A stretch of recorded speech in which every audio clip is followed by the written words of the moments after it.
어제 우리가 선물 속에 담긴 하나님의 사랑에 대해서 말씀을 드렸습니다. 어제 설교는 선물입니다. 하나님께서 너를 위해서 주는 선물이다 하고 주시는 가장 좋은 선물, 그 선물은 바로 사랑입니다. 그 사랑은 십자가라고 하는 볼품없는 포장지에 쌓여 있지만 그 안에 예수 그리스도가 담겨 있습니다. 그 선물의 유효기간은 영원입니다.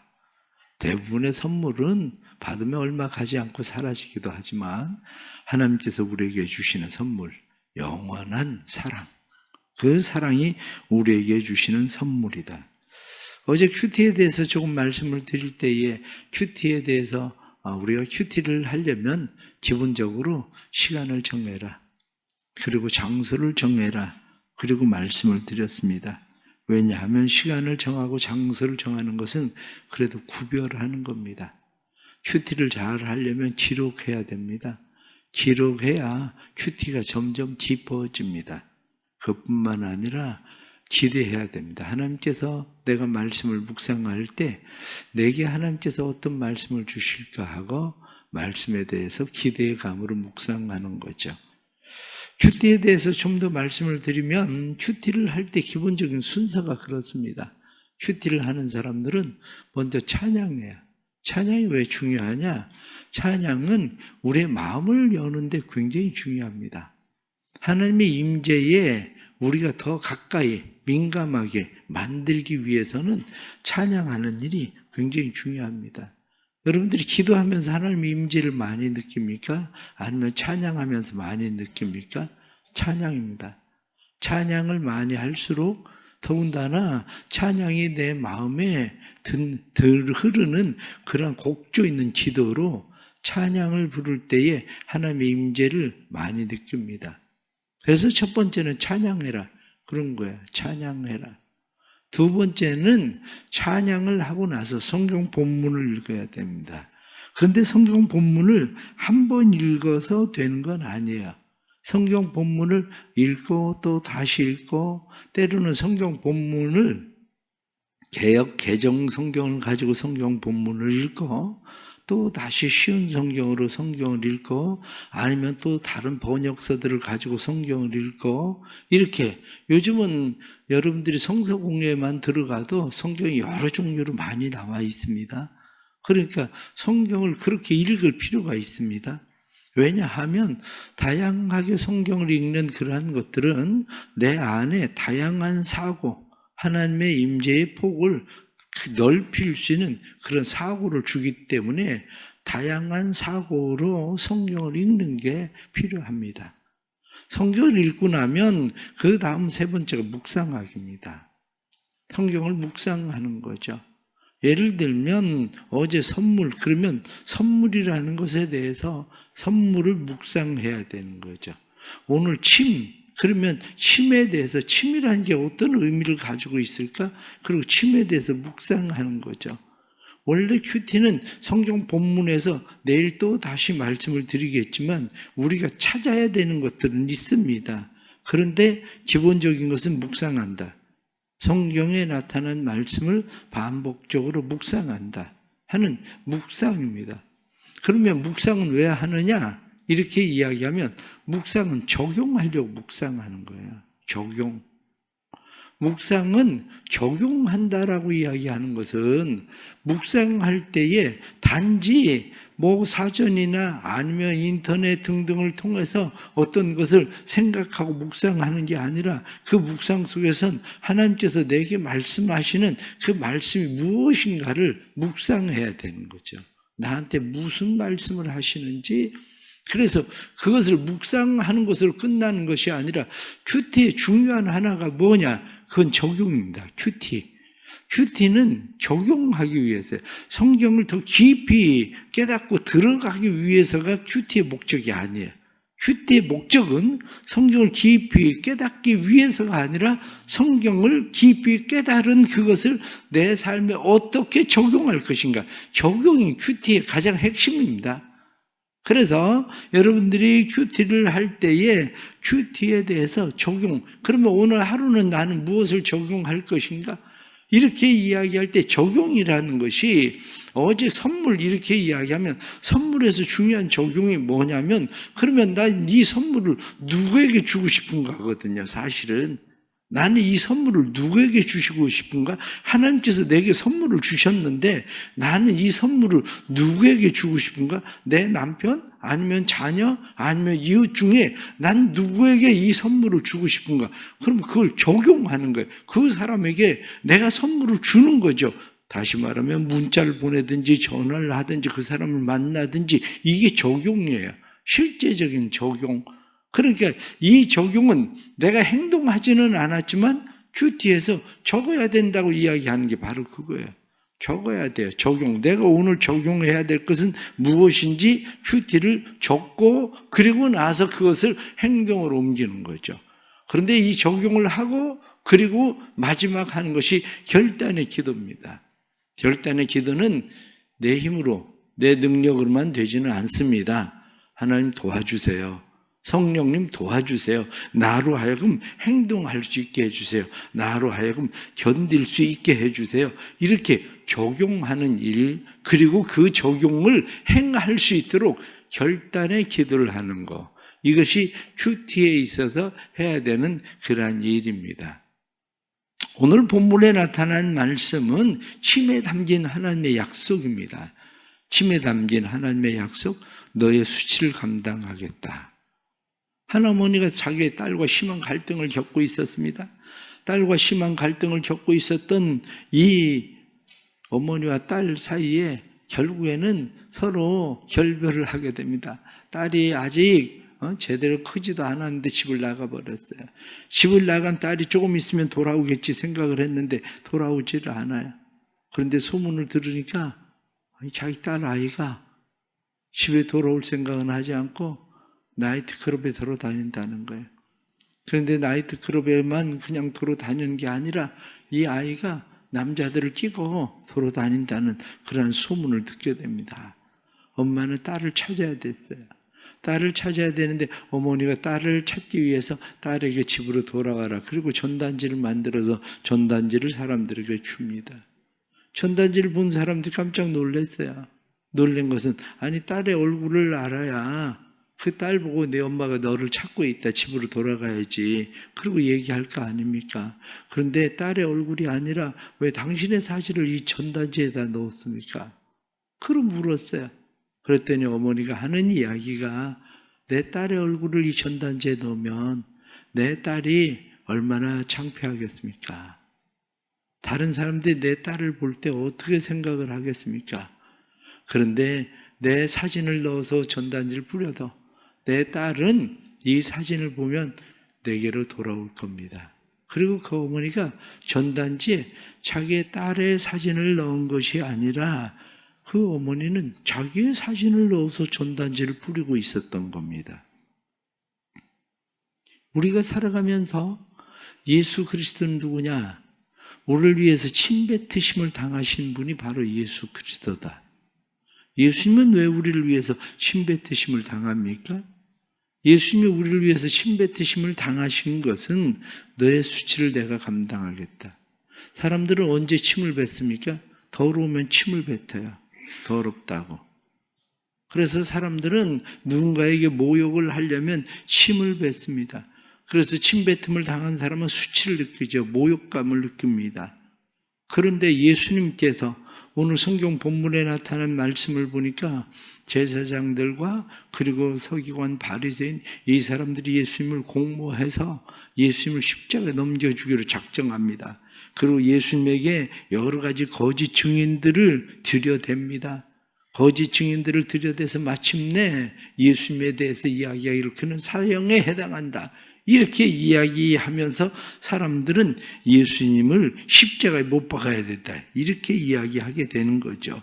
그런데 오늘 성경 본문에 나타난 말씀을 보니까 65절 말씀에 어떤 사람은 그에게 침을 뱉으며 그의 얼굴을 가리고 주먹으로 치며 이르되 선지라 노릇을 하라 하고 하인들은 손바닥으로 치더라.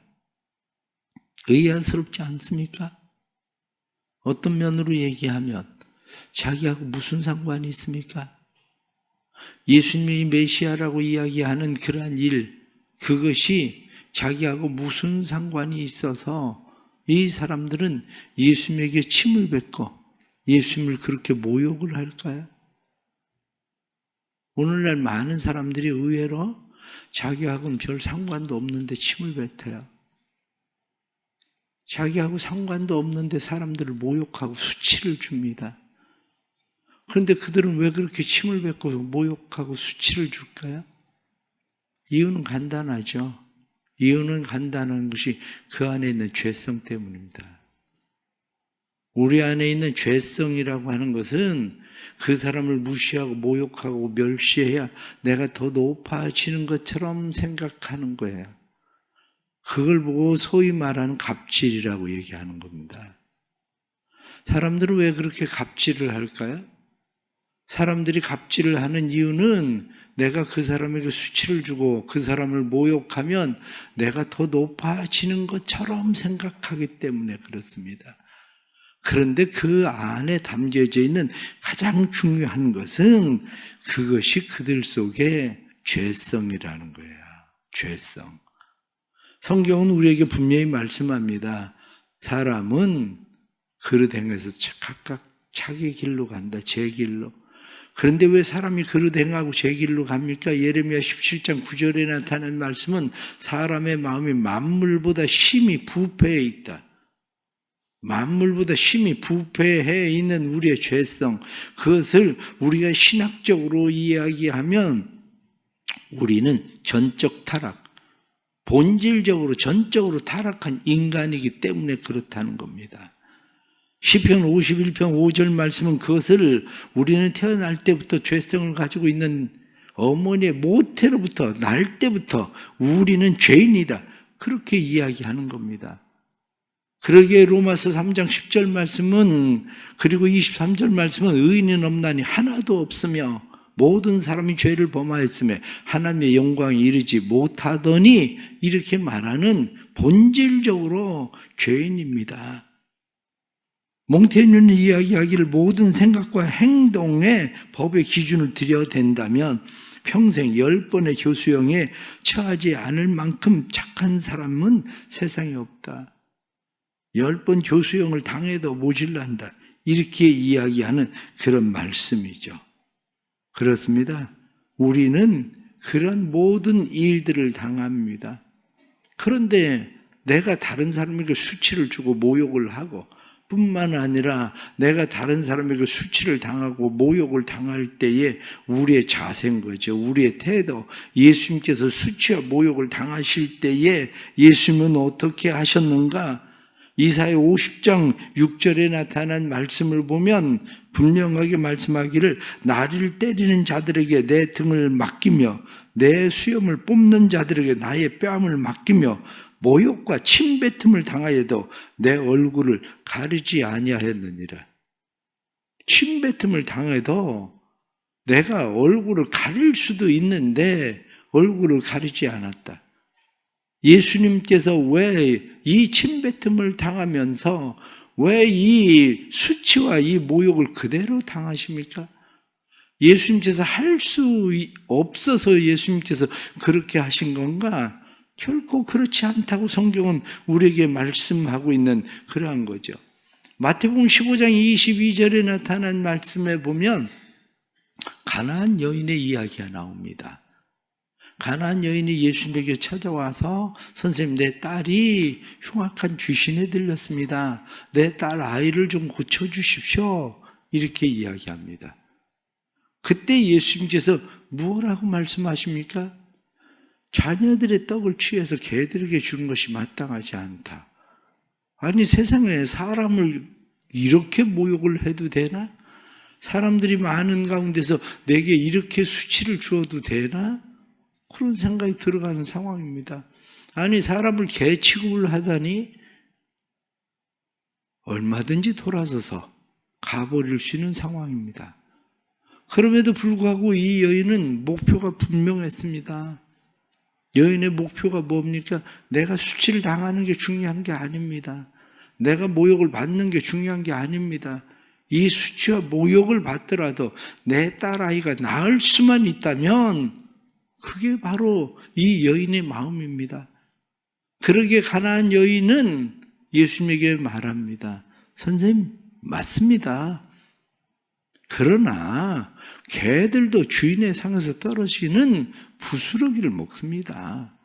내게 그 부스러기 같은 은혜라도 주십시오. 그리고 부스러기 같은 은혜라도 달라고 예수님에게 간청을 합니다. 그것을 보고 예수님께서 그 여인에게 은혜를 베푸셔서 흉악한 귀신에 들렸던 딸이 나음을 받는 거죠. 신앙생활을 하면서 우리는 어떻습니까? 예수님이 참으셨던 것처럼 때로는 우리의 수치와 우리의 모욕을 참고 있습니까? 그냥 묵묵히 참고만 있는 겁니까? 아니면 그 수치와 모욕의 해결책을 가지고 있는 겁니까?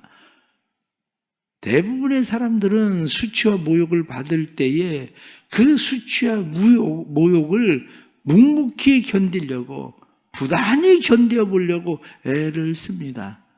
그러나 예수님께서 수치와 모욕을 가지고 십자가로 나아가시던 것처럼 우리는 그 수치와 모욕을 가지고 예수 그리스도에게 나아가야 됩니다. 특별히 예수 때문에 우리가 당하는 수치와 모욕들이 있으면 예수 때문에 당하는 수치와 모욕을 짊어지고 예수 그리스도의 십자가로 나아가는 일이 대단히 중요합니다. 요즘은 사회가 인권이라는 이야기를 많이 해서 인권이라는 것이 모욕죄도 요즘은 굉장히 많이 성립이 됩니다. 그러나 옛날 우리 살던 시대를 생각하면 뭐 인권이 어디 있습니까? 모욕 같은 건 그런 건 뭐 죄에 해당하지도 않는 일로 취급을 했었고 아마 이 가운데 나이가 드신 분들은 남자분들은 교회를 다녔으면 옛날에 군대 갔을 때에 훈련소에서부터 듣는 이야기 가운데 하나가 뭡니까? 기독 환자 모여. 주일만 되면 예수 환자 모여. 예수 환자거든요. 기독 환자들 모여. 사실은 그게 얼마나 모욕적인 이야기입니까? 요즘 세상에 개독교라고 뭐 얘기하는 그런 소리를 듣고 아무렇지도 않은 사람도 있지만 진짜 기독교인들이 개독교라는 이야기를 들을 때에 모욕감을 느껴야 됩니다. 아무렇지도 않으면 그건 기독교인이 아니에요. 그게 아무렇지도 않은데 어떻게 기독교인입니까? 너 누구 보고 그 사람 보고 진짜 이 개새끼 그렇게 얘기하면 여러분들은 그냥 뭐 기분 좋게 그게 들려지겠습니까? 옛날에는 기독 환자, 뭐 예수 환자, 이렇게 종교 환자 모여. 옛날엔 그랬죠. 그게 뭐 훈련소에서만 그렇습니까? 자대에 가면 자대에서 술 안 마신다고, 옛날엔 직장에서도 술 안 마신다고 머리에다가 술을 들여붓고 그런 일들이 얼마나 많았습니까? 옛날엔 뭐 군대 갔더니 담배를 피래요. 왜 담배 안 핀다고? 그랬더니 담배 그럼 물고 있으래. 피지도 않는 담배를 내가 왜 물고 있겠냐고. 그러다가 귀싸대기도 얻어맞고 그냥 뭐 이런저런 일들 당하지만 왜 그 일을 당해야 됩니까? 예수를 믿는다는 이유 때문에 당하는 일이지. 그러나 예수를 믿는다는 이유 때문에 당하는 그 일들로 인해서 우리가 그 사람들에 대해서 원한을 품고 미워하고 저주하고 그러는 게 아니라 우리의 마음 가운데 당하는 수치와 모욕을 가지고 우리는 나아갈 곳이 있다는 거죠. 주님께서 분명히 우리에게 오늘 성경에 나타난 말씀처럼 그가 침뱉음을 당하고 수치와 모욕을 당하신 것은 내가 너의 수치를 담당할게. 주님께서 우리에게 그렇게 말씀하셨기 때문에 주님이 우리를 위해서 담당하신 그 수치, 그것을 우리는 믿기 때문에 그것을 가지고 예수 그리스도의 십자가로 나아가는 일, 그것이 바로 우리가 해야 되는 일이다. 바로 그런 거죠. 힘들고 어려운 때로는 수치와 모욕, 그러나 그 수치와 모욕은 예수를 믿기 때문에 당하는 것만은 아닙니다. 때로는 질병 때문에 수치와 모욕을 당하기도 하고, 때로는 경제적인 문제 때문에 수치와 모욕을 당하고, 때로는 배우지 못한 문제 때문에 수치와 모욕을 당하고, 때로는 사람들이 우리에게 흙수저라고 해서 수치와 모욕을 하고, 그러나 그런 문제들을 가지고 그냥 묵묵히 그냥 천국 갈 때까지 살면 되는 거지, 그러고 살아야 될 문제가 아니라 우리의 수치와 모욕을 친히 담당하신 예수 그리스도에게 가지고 나가야 됩니다. 기도해야 됩니다. 우리의 수치와 모욕을 더 이상 주님이 담당하셨으니, 우리가 당하는 일이 아니라 주님 담당하셨으니 이 문제를 해결해 주십시오라고 하나님 앞에 기도하는 일, 그것이 바로 우리가 해야 되는 일입니다. 왜냐? 예수님이 담당하셨잖아요. 예수님께서 십자가상에서 우리의 수치와 모욕을 담당하시겠다고 주님이 십자가를 지셨기 때문에, 우리는 그분이 담당하셨기 때문에 우리가 그 수치와 모욕을 당하지 않고도 살 수 있게 하시는 은혜를 주신다는 것을 믿는 겁니다. 군에서 그렇게 때로는 귀싸대기도 맞고 매도 맞고 그러면서 교회도 못 가게 하고, 그래도 얼마 가지 않아요. 묵묵히 하나님 앞에 나아가서 기도하기 시작하면 얼마 가지 않아서 너 왜 교회 안 가? 교회 가야지. 그리고 교회를 보내는 일들이 일어납니다. 직장에서도 옛날에 그렇게 수치를 당하던 사람들이 처음엔 수치를 당하는 것 같지만 기도하던 사람들은 다 이깁니다. 그런데 그거 못 견디던 사람들은 다 어떻습니까? 그래서 술 들여붓고 담배 또 피고 그런 일들을 행하죠. 또 하나 중요한 것은, 우리는 왜 다른 사람에게 수치와 모욕을 줍니까? 처음 시작할 때 말씀을 드린 것처럼 우리가 다른 사람들에게 수치와 모욕을 주는 거, 때로는 내가 직접 다른 사람에게 침을 뱉지 않는다 할지라도 우리가 행하고 있는 그 일들이 뭐냐? 그것은 결국 다른 사람들에게, 다른 사람을 비방하는 거, 거짓말하는 거, 다 수치와 모욕을 주는 일입니다. 사람들은 왜 예수님에 대해서 거짓 증거를 합니까? 저 사람 거짓말쟁이야. 저 사람 수사기꾼이야. 저 사람 말 듣지 마. 그리고 그 사람에 대해서, 예수에 대해서 지금 내가 침을 뱉지는 않았어도 그게 다 모욕하는 일 아닙니까? 성경은 거짓 증거하지 마라 이렇게 말하는 것이 단순히 거짓 증거하지 말라는 말씀이 아니라 다른 사람의 명예에 대해서 책임져야 된다. 다른 사람의 명예를 지켜줘야 된다. 그런 말씀하고 있는 겁니다. 내가 거짓말을 할 때에 그 사람의 명예가 손상이 당하는, 한마디로 수치를 당하는 일이 돼버리기 때문에 거짓 증거하면 안 된다. 그 사람의 명예를 지켜줘야 된다. 이렇게 말씀합니다. 우리는 왜 다른 사람에 대해서 비방을 합니까? 다른 사람에 대해서 왜 우리는 거짓 증거를 합니까? 다른 사람을 왜 깎아내리는 이야기를 합니까? 그 이유는 내 안에 있는 죄성입니다. 내 안에 있는 죄가 은근히 나를 더 드러내길 원해서, 내가 그 사람보다 그래도 괜찮은 사람이야, 난 그 사람보다 좀 나아, 이렇게 이야기하고 싶은 이런 죄성이 우리 안에서 스스로 우리가 죄인이라는 사실을 그 사람을 통해서 은근히 덮어보고 싶은 그런 마음인 거죠.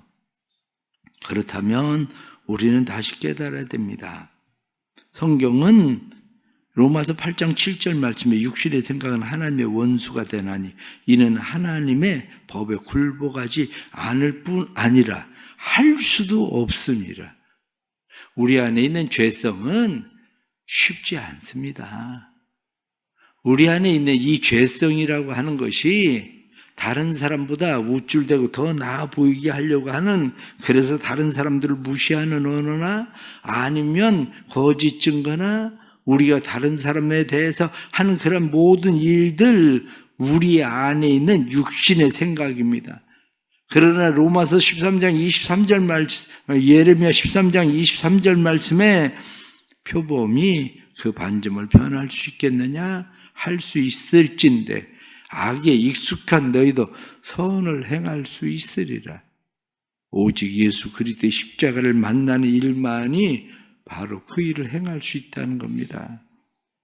히브리서 12장 14절 말씀은 거룩함이 없이는 주를 보지 못하느니라.